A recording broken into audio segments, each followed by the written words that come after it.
miftahi babi rahmatillah adada ma fi ilmillah salatan wa salaman daimaini bidawami mulkillah wa ala alihi wa sahbihi. Assalamualaikum warahmatullahi wabarakatuh. Alhamdulillah bisa ketemu lagi.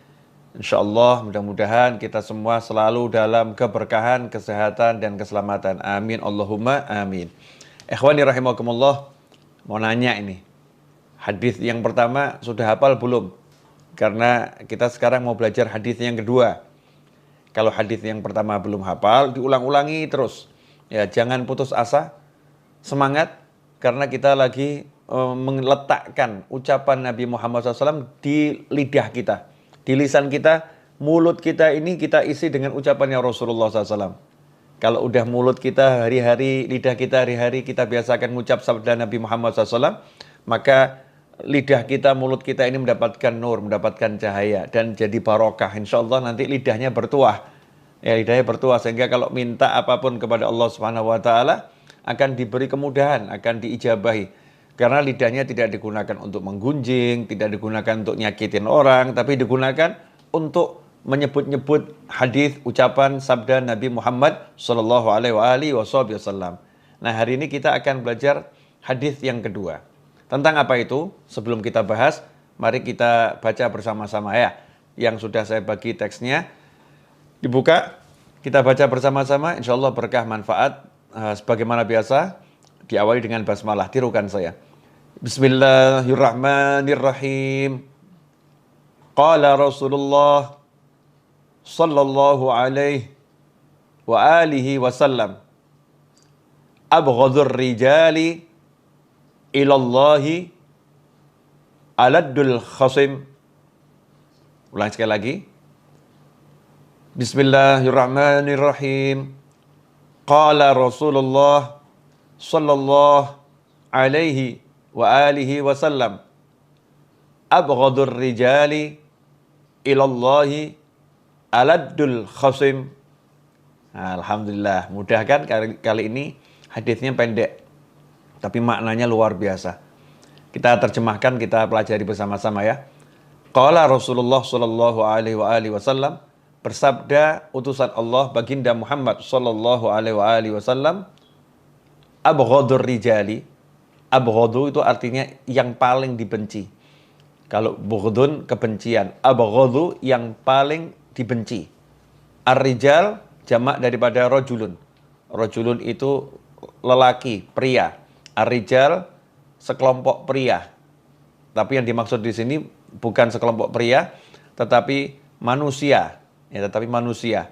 Abghadur rijali, sesungguhnya orang, manusia yang paling dibenci ilallah, Allah Ta'ala, adalah aladul khasim. Aladul khasim itu artinya adalah orang yang suka berdebat dan berbantah-bantahan ya, untuk mendapatkan keuntungan duniawi dengan cara yang keras dan sengit. Dengan cara yang keras dan sengit. InsyaAllah kita akan bahas ini. Debat. Debat ini zaman sekarang jadi sesuatu yang menyenangkan. Sesuatu yang menyenangkan dan bahkan menjadi hiburan. Kita lihat di medsos, di grup-grup WhatsApp, di Facebook, di Instagram, bahkan di komentar YouTube. Sering terjadi perdebatan antara yang satu dengan yang lain. Videonya oke-oke saja, yang nonton yang ribut. Ya. Kadang ada meme yang bagus, tapi yang baca di bawah, yang komentar yang ribut satu dengan yang lain, berdebat. Ikhwani rahimakumullah, perdebatan itu sesuatu yang tercela. Ya, sesuatu yang tercela. Pada dasarnya itu. Perdebatan itu sesuatu yang tercela. Berselisih. Ya, berselisih sesuatu yang tercela. Kecuali darurat. Jadi sesuatu itu menjadi diizinkan atau menjadi oke karena darurat, bukan dijadikan pekerjaan. Jadi kalau pekerjaannya, hobinya debat, itu sesuatu yang sangat tercela. Tidak ada bagian dari agama ini perdebatan. Jadi perdebatan itu bukan bagian dari kehidupan beragama. agama itu, agamanya Allah Ta'ala, kehidupannya dengan amal. Produk nyata dengan sholat, dengan zikir, bantu orang, bicara yang baik, dan seterusnya, dan seterusnya. Kecuali darurat, ya kecuali darurat. Darurat itu apa? Ketika betul-betul dibutuhkan untuk menunjukkan ini loh yang benar. Ya, ini loh yang benar, ditanya oleh seseorang, gimana benarnya? Maka dia tunjukkan ini loh yang benar. Ketika di situ ada terjadi bantahan dan dia jawab lagi hanya untuk menunjukkan kebenaran, ya menunjukkan kebenaran, dan itu dalam rangka darurat. Kalau tidak disampaikan akan menyesatkan orang. Banyak orang yang tersesat, maka itulah diizinkan dalam syariat. Kemudian kapan lagi? Ketika dalam perang.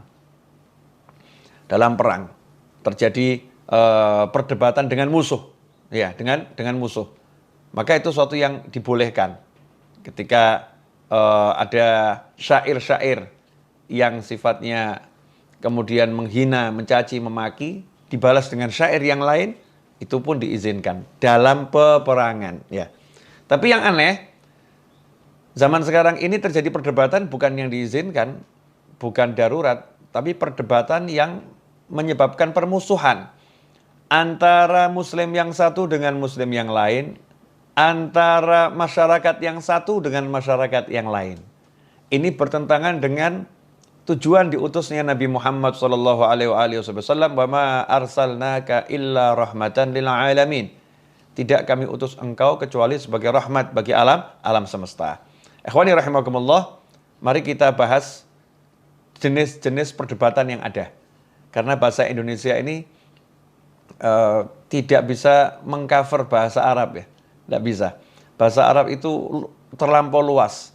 Makanya kalau untuk menerjemahkan kita butuh penjelasan dalam bahasa Indonesia.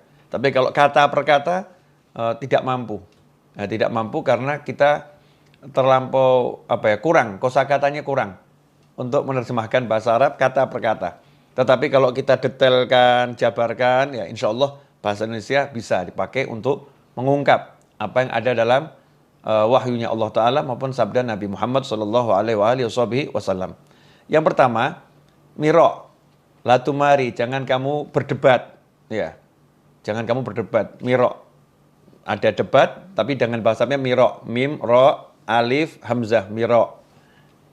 Itu adalah perdebatan yang terjadi dengan niatan satu hal saja niatnya, menjatuhkan orang lain.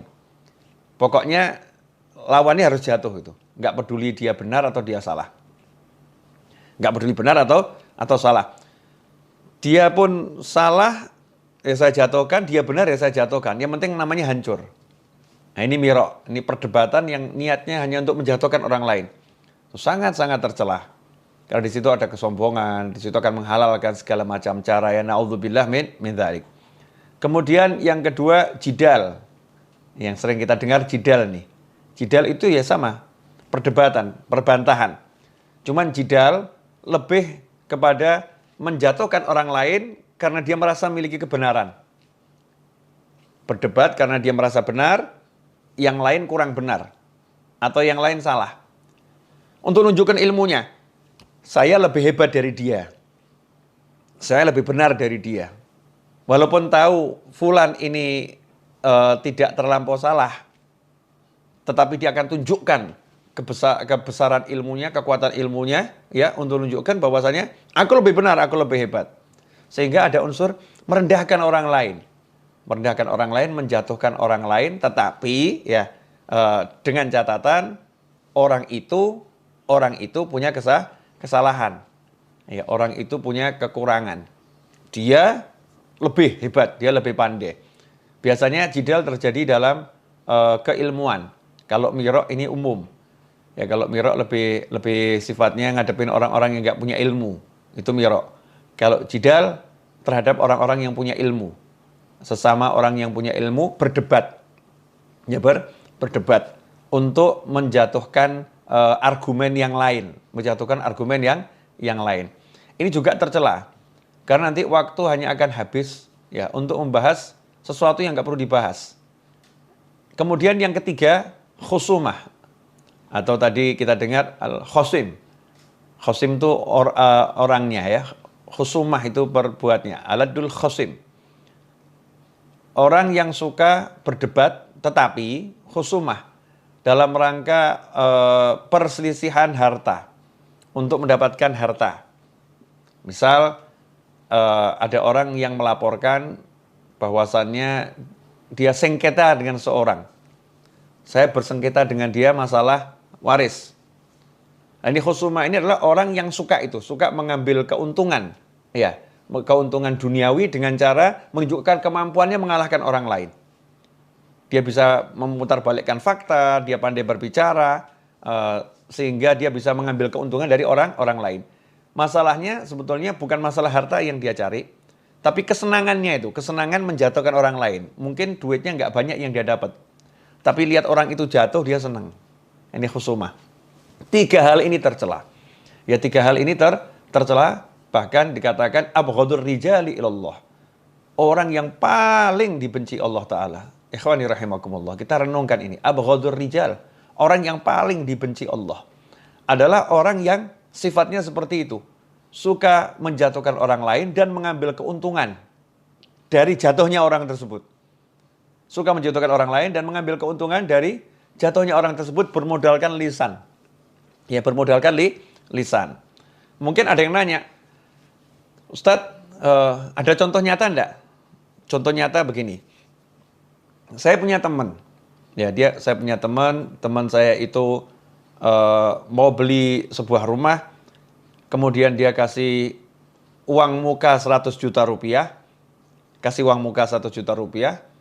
keesokan harinya, terpaut 1 hari, ternyata rumah yang dimaksud tidak seperti yang dijanjikan oleh yang punya rumah. Yang punya rumah mengatakan daerahnya aman dari banjir, ternyata daerah itu tidak aman dari banjir. Yang punya rumah mengatakan rumahnya tidak pernah kena banjir, ternyata rumahnya pernah kena banjir 1,5 meter. Ya, 1,5 meter. Maka teman saya pun meminta uangnya kembali. Saya minta uang saya kembali karena janjinya tidak sesuai. Yang punya rumah tidak mau mengembalikan dan mengatakan saya mau mengatakan sesuai janji saya. Ya. Kemudian teman saya mengatakan saya punya bukti tertulis dari berita koran, ya, dari masyarakat setempat bahwasannya daerah Bapak itu banjir. Ya, tempat banjir. Maka yang punya rumah mengatakan, ya udah kalau begitu saya kembalikan sebagian saja. Teman saya pun mengatakan, ya udah, kalau emang tidak mau kembalikan, silakan ambil saja uangnya. 100 juta dilepas begitu saja. Kenapa? Karena tidak mau menjadi manusia yang paling dibenci Allah. Meskipun benar ya, meskipun dia menuntut haknya, dia bisa berdebat, dia bisa berargumen, ya. Tapi harga dirinya di sisi Allah lebih mahal. Nilainya di sisi Allah lebih mahal, sehingga 100 juta itu dia abaikan begitu saja. Dan dia yakin kalau itu halal pasti akan dikembalikan oleh Allah Ta'ala dengan caranya Allah Subhanahu wa Ta'ala. Ikhwani rahimakumullah, nilai diri itu lebih besar daripada harta yang diperdebatkan. Ya, lebih besar daripada harta yang diperdebatkan. Persaudaraan itu lebih besar daripada harta yang diperselisihkan. Ikhwani rahimakumullah. Makanya kalau kita pelajari Islam ini, Masya Allah, ajaran Islam ini mengajarkan kita untuk menjadi manusia yang selamat dan menyelamatkan. Bukan cuma selamat dan menyelamatkan. Mungkin muncul pertanyaan, Ustadz, kalau misalnya kita didebat orang tentang amalan kita. Ini amalan kamu nih begini loh. Begini gak benar nih, gak ada tuntunannya dan lain sebagainya. Apa yang harus saya lakukan? Jangan berdebat. Katakan saja dengan sederhana, amalan saya ada tuntunannya. Kalau kamu mau belajar, ya kamu bisa cek di kitab ini. Selesai. Tanpa kita harus menjawab dan menjatuhkan orang lain dan mengatakan, oh kamu yang nggak benar, ini guru saya yang benar dan sebagainya. Terjadi perdebatan yang tidak ada manfaatnya. Tunjukkan saja dalilnya, dasarnya, untuk menunjukkan ini loh yang benar, yang saya amalkan ada dasarnya, tanpa harus merendahkan orang lain. Karena di Islam itu terhadap Fir'aun pun disuruh bicara yang baik. Ya, suruh bicara yang baik. Bahkan kalau dikasih salam, kita suruh balas dengan ucapan salam yang lebih baik. Tentunya tidak melanggar syariat, Tapi dengan ucapan salam yang lebih baik. Fir'aun, Nabi Musa, dan Nabi Harun disuruh ngomong dengan ucapan yang baik. Tentunya ketemu Fir'aun berdebat, tapi disuruh ngucap yang baik. Dalam Al-Quran dikatakan, Ud'u ila sabili rabbika bil hikmati wal mau'izatil hasanah wajadilhum billati hiya ahsan. Serulah manusia ke jalan Tuhanmu dengan hikmah, nasihat yang baik. Dan kalau harus terjadi perdebatan, dengan perdebatan yang baik. Wajadilhum, dan debatlah mereka, bantahlah mereka billati hiya ahsan. Dengan cara yang jauh lebih baik. Ikhwani rahimakumullah.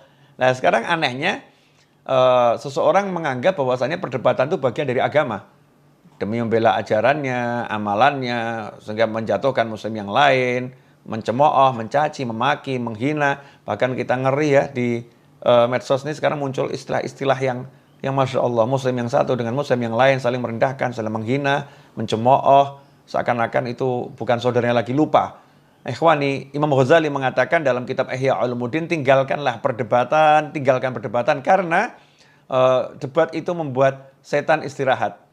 Nah, setan istirahat karena tugasnya untuk membuat manusia itu tersesat, tugasnya untuk membuat manusia hilang waktunya dari beribadah, telah diambil alih oleh manusia, sehingga setannya bisa istirahat.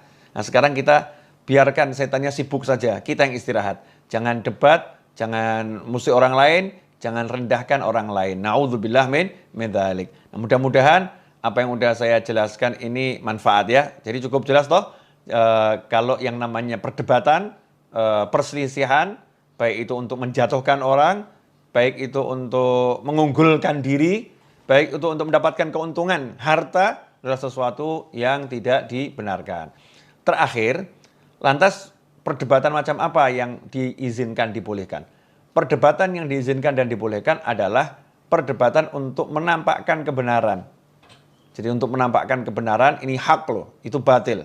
Untuk menunjukkan ini loh yang benar, itu diizinkan, dibolehkan. Dengan catatan tadi, ya, bukan dijadikan pekerjaan, bukan sesuatu yang akhirnya jadi hobi, dan dengan tanpa merendahkan orang lain. Bisa kok. Menunjukkan yang benar tuh nggak usah merendahkan orang lain, bisa. Ya. Dan dengan semini mungkin mendebat ya, semini mungkin mendebat. Kalau kita harus menunjukkan dalil, ya tunjukkan dalil. Ini maksudnya begini, ini maksudnya begini. Nggak usah membodoh-bodohkan orang, menghina-hinakan orang. Na'udzubillah min dzalik. Mudah-mudahan yang sedikit ini berkah dan manfaat. Saya minta maaf, mari kita ulangi bersama hadisnya. Mudah-mudahan sudah hafal ya. Nah, insyaallah sudah hafal. Bismillahirrahmanirrahim. Qala Rasulullah sallallahu alaihi wasallam. Ayo, ingat enggak? Diulangi ya. Bismillahirrahmanirrahim. Qala Rasulullah sallallahu alaihi wasallam. Abghadur rijali ilallah aladdul khasim. Abghadur rijali ilallah aladdul khasim. Sesungguhnya manusia yang paling dibenci oleh Allah adalah dia yang suka berdebat, berbantah, demi mendapatkan keuntungan duniawi dengan cara yang sengit dan keras. Semoga kita tidak termasuk orang yang itu. Semoga kita semua termasuk orang yang dicintai oleh Allah Subhanahu wa taala. Wassallallahu ala sayyidina Muhammadin wa alihi wasallam. Walhamdulillahirabbil alamin. Wassalamualaikum warahmatullahi wabarakatuh.